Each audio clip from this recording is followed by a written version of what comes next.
Hello Hunters, today I want to go over how element works in Monster Hunter Now, as well as an easy way you can tell how powerful an element weapon actually is. After establishing that, we can determine the strongest element weapons currently in the game. Element is actually very straightforward in Monster Hunter Now compared to ordinary Monster Hunter games.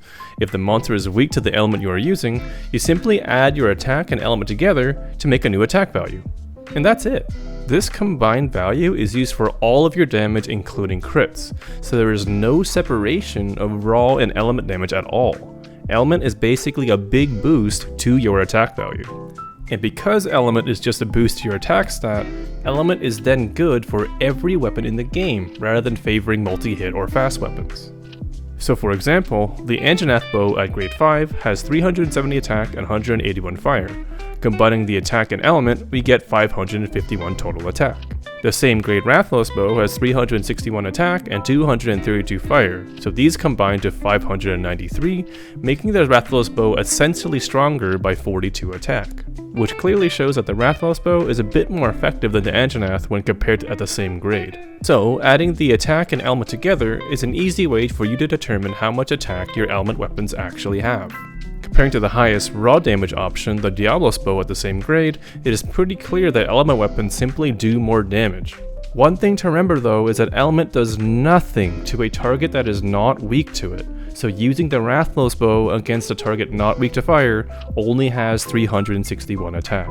Going a bit further, this means that the element damage provided by the element attack armor skills basically means that it gives attack as long as you are matching up correctly. And at level 5, it would mean it would effectively give 500 attack against a correct monster, which makes element attack an extremely potent skill to have in your build. Now if you're playing the game in any amount, farming materials is a very long process, so maintaining both element weapons and equipment for element attack takes a lot of time and effort. I think raw and status weapons, despite not being the strongest weapons, are pretty worthwhile for their lower material investment since you only need to build one armor set. And since raw and status work well on any target, you can then use them to farm any target. For myself personally, I have been using the Diablos hammer to pretty effectively defeat all monsters up to 6 and 7 stars. This allows me to have one set that I could use to help me set up all my element sets. So then let's go over the strongest element weapons currently in the game and the sources of element attack. So first, fire, the Anjanath weapons compared against Rathalos. We have done this already, and the Rathalos weapons do slightly more damage. However, hammer does not have a Rathalos weapon. Why, Niantic, why? In addition, the difference is less than 10%, and something worth noting is that a lot of the best equipment is from Rathalos.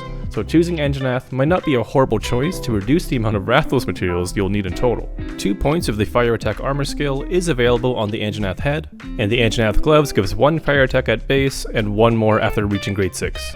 There is also 1 point on the Rathalos waist once upgraded to grade 6, which can take you to fire attack 5 for that massive 500 extra attack. Next, water. In this case, the Giratotus weapons definitely do more damage than the Great Jagras. However, similar to what I mentioned before, the Great Jagras is a very easy target to find and farm materials, unlike Giratotus, which only appears in one biome and is a huge pain to farm. So even though it is less damage, it might not be a bad idea to choose Jagras instead if it's an option. There is also no Jagras hammer. Water attack is available on the Great Jagras legs and becomes 2 water attack at grade 6. Similarly, the Giratotus gloves also gives 1 and reaches 2 at grade 6. Lastly, the Giratotus body gives 1 water attack. In total, this allows you to reach water attack 5 for that 500 extra attack. Thunder and Ice only have 1 weapon in the game right now, so it's pretty obvious the choices here. Tobi-Kadachi for Thunder and Legiana for Ice. And there's no Ice hammer. For Thunder attack, the Tobi body will give 1 point at grade 4, and the Tobi waist will give 2 points at grade 6. With Thunder attack 3, you'll be given 200 Thunder attack. For Ice, the Legiana waist gives 2 ice attack without any upgrades, which is pretty nice, and the Legiana helm will give 1 ice attack at grade 6. Same as Thunder, this will give an extra 200 attack. I hope this video helped make things a lot more clear about element in this game. Like, comment, share the video, and subscribe if you want to support the channel. More Monster Hunter videos are on the way. Thanks for watching, Hunters. Take care.